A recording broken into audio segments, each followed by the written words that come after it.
श्री स्वामी समर्थ। श्री स्वामी समर्थ म्हणजे कोण?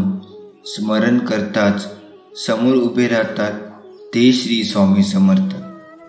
जे संकट तुमच्यापर्यंत पोहोचण्याच्या अगोदर जे आपल्याला मदतीला धावतात ते श्री स्वामी समर्थ। जे आपल्या भक्तांचे अनंत अपराध आपल्या झोळीत घेतात ते श्री स्वामी समर्थ। जे सुखदुःखाच्या पलीकडील आहे ते श्री स्वामी समर्थ।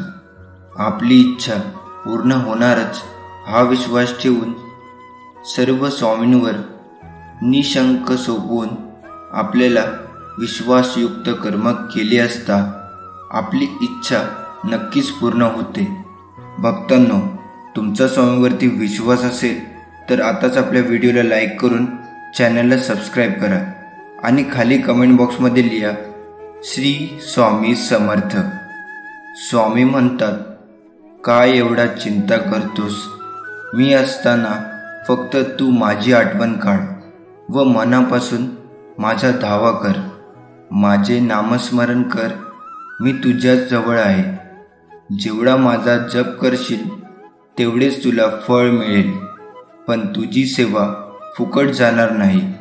ज्याच्याकडे पैसा आहे तो मन शांतीच्या शोधात फिरत आहे, ज्याच्याकडे मन शांती आहे तो पैशाच्या मागे लागलाय। पण एकमेव श्री स्वामी समर्थ महाराजांचा सेवेकरी असा आहे ज्याच्या या दोन्ही गोष्टी उपलब्ध आहे। कारण गुरुमाऊली म्हणतात, ज्याला पडल्या पडल्या झोप लागते तोच खरा श्रीमंत आहे, म्हणजे महाराजांचे सेवेकरी। असा एक तरी श्री स्वामी समर्थ महाराजांचा सेवेकरी दाखवावा ज्यांच्या घरात माता महालक्ष्मी व माता अन्नपूर्णा यांचा वास नाही। जेथे महाराज आहे तिथे समस्त ब्रह्मांड वास करते। तुम्ही यावर सहमत असाल तर आताच कमेंट बॉक्समध्ये होय टाईप करा। नामस्मरण हा स्वामींनी दिलेला असा एक साबण आहे जो कधीच झिजत नाही, जो कधीच संपत नाही। जेवढा घासला तेवढा कर्म व विषयरूपी मळ उतरवत जाईल। हा मळ खूप जुना आहे, अगदी कित्येक जन्मापासूनचा वेळ लागेल, पण एक दिवस आपण नक्की स्वच्छ होऊ। हा स्वामींचा साबण बाजारात मिळत नाही, तो फक्त स्वामींकडे मिळतो, तोही फार मुश्किलीने। ज्यांना हा साबण मिळालाय ते अत्यंत भाग्यवान आहेत। या साबणाचा वापर करा, अगदी जास्तीत जास्त करा। अनंत जन्माचा मैल निघून जाईल। आपला दिवस दररोज नामस्मरणात पावन करा। घरातून बाहेर पडताना म्हणा, स्वामी माझ्यासोबत तुम्हीही चला। कधी तुम्हाला खूप रडू येत असेल तर स्वामींना सांगा, मला पाठीशी धरा। तुम्ही खूप आनंद असाल तेव्हा म्हणा, स्वामी माझी तुमच्यावर खूप श्रद्धा आहे। तुम्ही काही कामे करता तेव्हा म्हणा, स्वामी माझ्या मदतीला या। तुमच्या हातून काही चुकले तेव्हा म्हणा, स्वामी मला क्षमा करा। तुम्ही रात्री झोपताना स्वामीविषयी कृतज्ञता व्यक्त करा आणि म्हणा, स्वामी तुमच्या मायेचे उबदार पांघरून माझ्यावर घाला। तुला कशाची काळजी आहे? तुमचे काम करा आणि देवावर विश्वास ठेवा। काय होईल किंवा नाही ते देवावर सोडा। विनाकारण काळजी का करता? तू का घाबरतोस? तुला कोण मारू शकतो? आत्मा कधीच जन्म घेत नाही आणि त्याला कोणी मारू शकत नाही। हे जीवनाचे अंतिम सत्य आहे। या पृथ्वी तलावर जेव्हा जेव्हा पाप, अहंकार आणि अधर्म शिगेला पोहोचेल तेव्हा ते नष्ट करण्यासाठी आणि धर्माची पुनर्स्थापन करण्यासाठी मी अवतार घेत राहीन। ज्याने मनावर विजय मिळवला आहे त्याने आधीच भगवंताची प्राप्ती केली आहे, कारण त्याला शांती मिळाली आहे। अशा माणसाच्या मनाला सुखदुःख, थंडी, ताप आणि मान अपमान यात काही फरक पडणार नाही। जो दान ते कर्तव्य मानून बिनदिक्तपणे एखादी गरजू व्यक्तीला दिले जाते ते दान पुण्य मानले जाते. समाजात राहून परोपकार करणे, कर्तव्य पूर्ण निष्ठेने व प्रामाणिकपणे पार पाडणे, धर्माचे पालन करणे ही सुद्धा मोठी तपश्चर्याच आहे. जे विद्वान आहेत ते जिवंत किंवा मेलेल्यांसाठी शोक करत नाही. ज्याला जीवनाची किंमत कळते तोच आपल्या जीवनाची किंमत ठरवू शकतो आणि जीवनाला मोठे ध्येय देऊ शकतो. मानवी जीवन अत्यंत दुर्मिळ आहे. ते व्यर्थ जाऊ देऊ नका. जीवनात अशी कर्म करा जी येणाऱ्या मानवजातीसाठी प्रेरणास्रोत बनू शकेल. जीवन ना भविष्यात आहे ना भूतकाळात. जीवन या क्षणात आहे. आनंदी मनाने वर्तमानात जगा.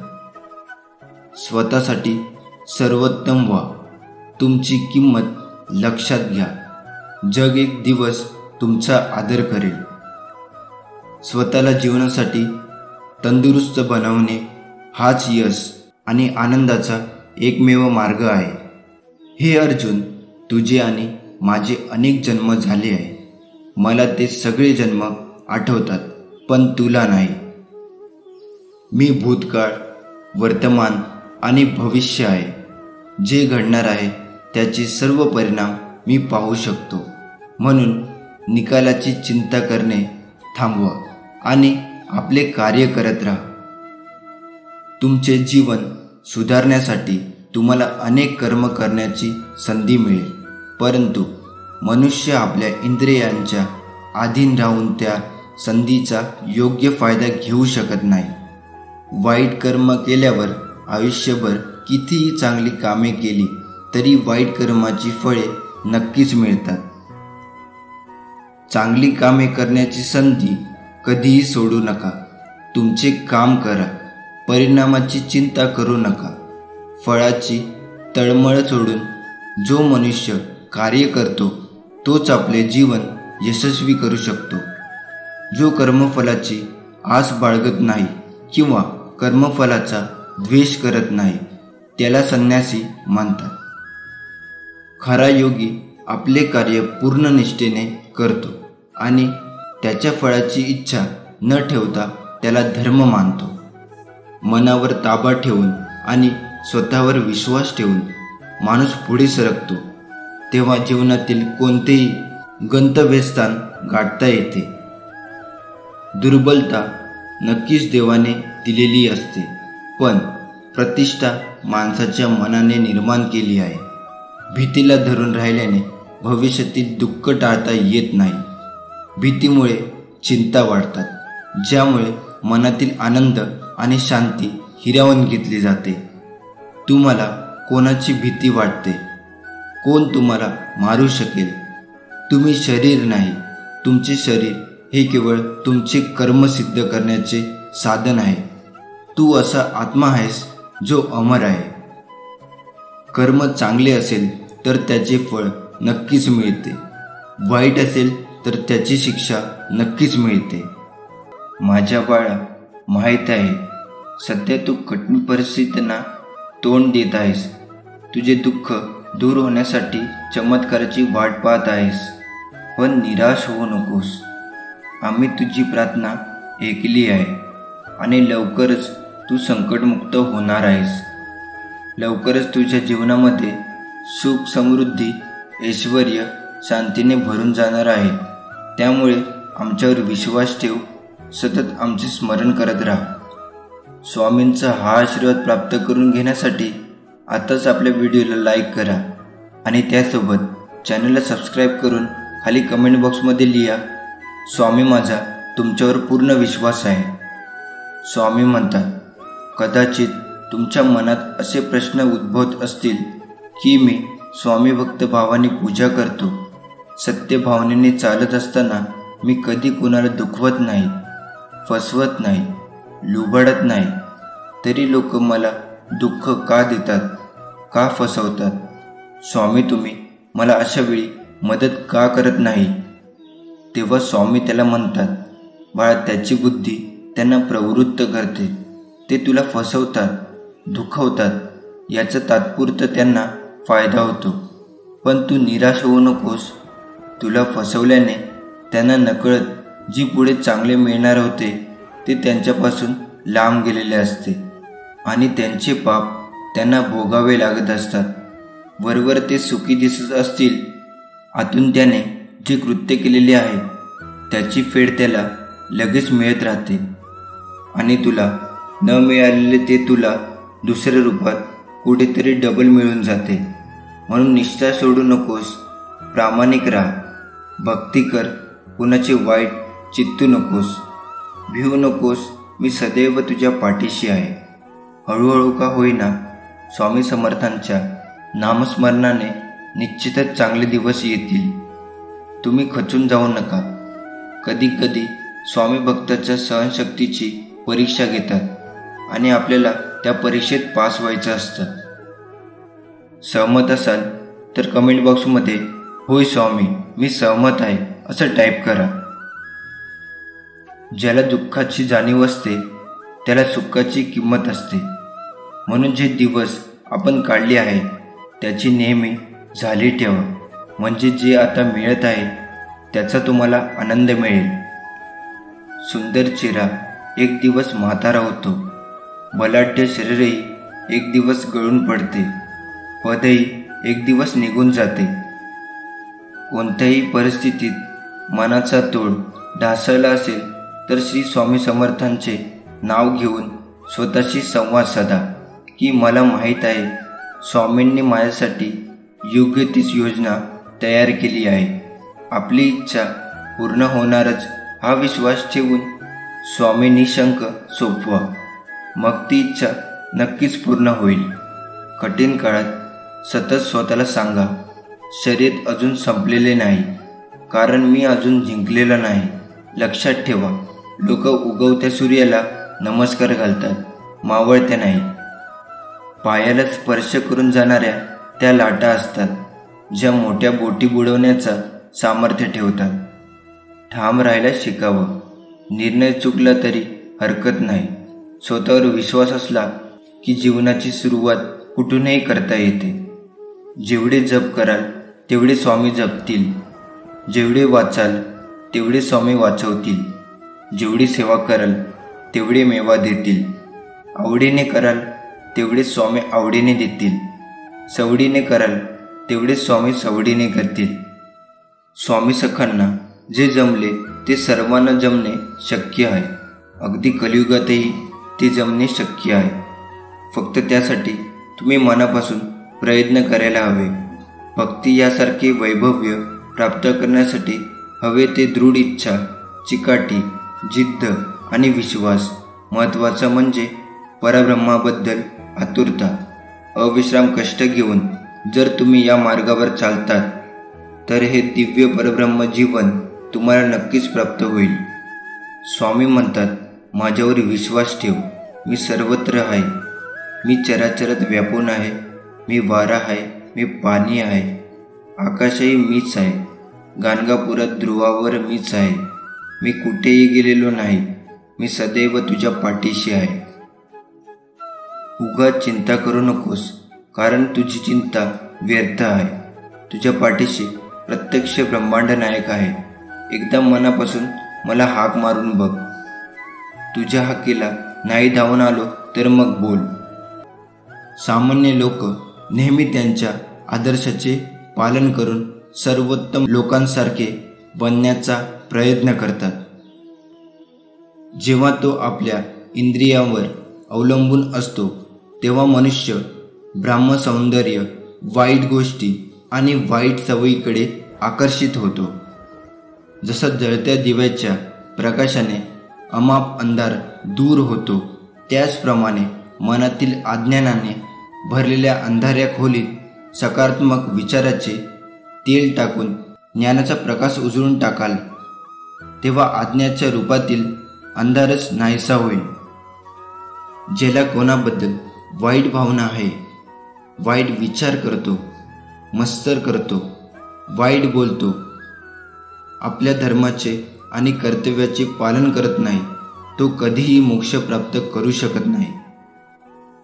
जेव्हा आपण इतरांची निंदा करतो तेव्हा त्यांच्या नशिबात दुःख आणि दुःख आपल्याला भोगावे लागते.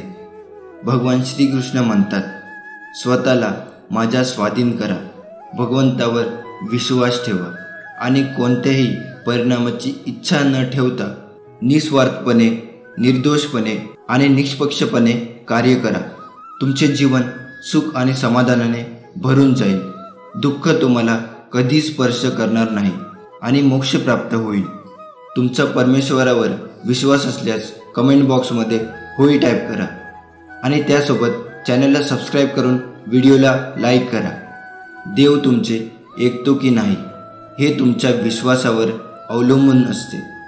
देवावर श्रद्धा ठेवून तुम्ही त्याला मनापासून स्मरण केले तर तो नक्कीच येईल आणि तुम्हाला कोणत्या ना कोणत्या स्वरूपात मदत करेल. आपण किती लोकांना किंवा प्राण्यांना मदत केली याचा कधीही गर्व करू नका, कारण देव स्वतःच तुम्हाला मदत करतो. तुम्ही फक्त एक साधन आहात.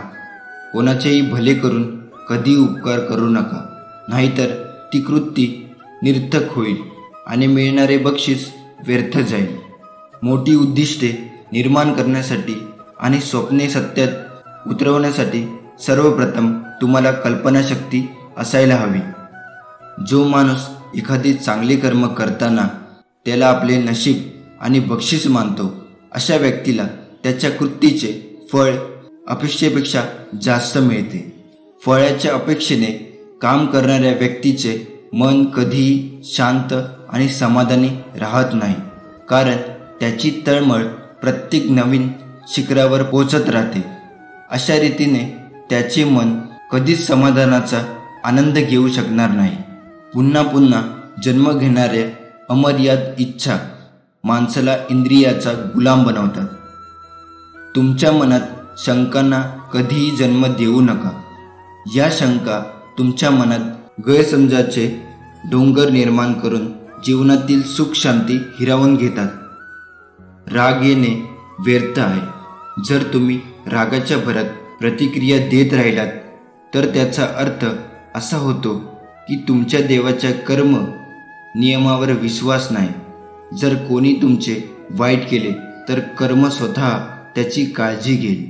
नेहमी तुमच्या मनावर ताबा ठेवा, अन्यथा हे मन तुमचे सर्वात मोठे शत्रू बनून तुम्हाला वाईट कृत्य करायला लावू शकते. सहमत असाल तर टाईप करा, आजपासून मी वाईट कृत्य करणार नाही. उपकार करण्याऐवजी दान करा. काळजी करण्याऐवजी विचार करा. स्वतः सक्षम असल्याशिवाय एकाच व्यक्तीला कधीही मदत करू नका. बुद्धीमध्येपेक्षा ज्ञान हे नेहमीच चांगले असते. त्यामुळे ज्ञान कमवत राहा आणि वाटायला शिका, जेणेकरून इतरांचे जीवन सुधारता येईल. स्वामी म्हणतात, संकटांना कधीच कंटाळायचं नसतं, त्याला सामोरे जायचं असतं. कोणी नाव ठेवले तर थांबायचं नसतं, आपलं चांगलं काम करायचं असतं. अपमानाने कधीच खचायचं नसतं, जिद्दीने बळ वाढवायचं असतं. नाराज मुळीच व्हायचं नसतं, चैतन्य सदा फुलवायचं असतं. पाय ओढले म्हणून परतायचं नसतं, पुढे आणि पुढे जायचं असतं. लोकनिंदेला कधी घाबरायचं नसतं, आपलं सामर्थ्य दाखवायचं असतं. जीवनात खूप करण्याजोगे असतं, आपलं फक्त तिकडे लक्ष नसतं. रागात कोणाला बोलायचं नसतं, प्रेमाने मन जिंकायचं असतं. नशिबात जे लिहिलं आहे त्याची तक्रार करू नका. आपण इतके समजदार व्हायचे बाकी आहात अजून की स्वामींच्या योजना समजू शकाल. नामस्मरण चालू ठेवा आणि लक्षात असू द्या की श्री स्वामी समर्थ महाराज आपल्या पाठीशी आहेत. आपल्या अंतःकरणाला भाव चांगला ठेवून राहणाऱ्या व्यक्तीस स्वामी समर्थ त्या क्षणी मदतीची साथ देतात, ज्या क्षणी त्या व्यक्तीसोबत कोणीही नसतं. आजच्या लीलेत स्वामींनी उंदराला जिवंत करून हे संकेत दिले की जर तुमच्या जीवनात उंदरासारखे उपद्रवी, त्रास देणारे माणसं व नकारात्मक घटना घडत असतील तर त्या आपली परीक्षा घेण्यासाठीच आपल्या जीवनात येत आहेत असं समजा. पण सकारात्मक भावनेवर, ईश्वरीय भावनेवर, स्वामी भावनेवर कितपत स्थिर झालो आहोत याचे मोजमाप करण्यासाठी स्वामी त्यांना जिवंत करत असतात. ही अनन्य भक्तीची भावना बाळगा, मग बघा. एकदा की आपण स्वामी भावनेवर स्थिर झालो, मग हे त्रास देणारे या उपद्रवी आपोआप विलीन होतात. मग स्वामी त्यांना पुन्हा जिवंत करत नाही. अशी व्यक्ती वा घटना आपल्या जीवनात पुन्हा कधीच येत नाही. स्वामींनी जेव्हा आपण तळमळीची प्रार्थना करतो, त्याच क्षणी स्वामी आपली प्रार्थना ऐकतात आणि त्यांच्या दिव्य नियोजनानुसार सारे ब्रह्मांड कामाला लागते. मग जे जे घडते आहे ती स्वामी इच्छा म्हणून पूर्ण करायची आहे. आपली टीका करणारा असेल वा स्तुती करणारा, त्या प्रत्येक व्यक्तीला स्वामींनीच पाठवलेला आहे. म्हणून धन्यवाद द्यायचे आहे. त्याच्याद्वारे जे शिकवलं जात आहे ते शिकायचं आहे आणि स्वामी संकेताप्रमाणे आपले कर्म करत राहायचं आहे. मग बघा, यश नक्कीच मिळणार. घाबरू नकोस, पुढे जात जा. संकटे दूर होतील. हाच तुला माझा आशीर्वाद. श्री स्वामी समर्थ.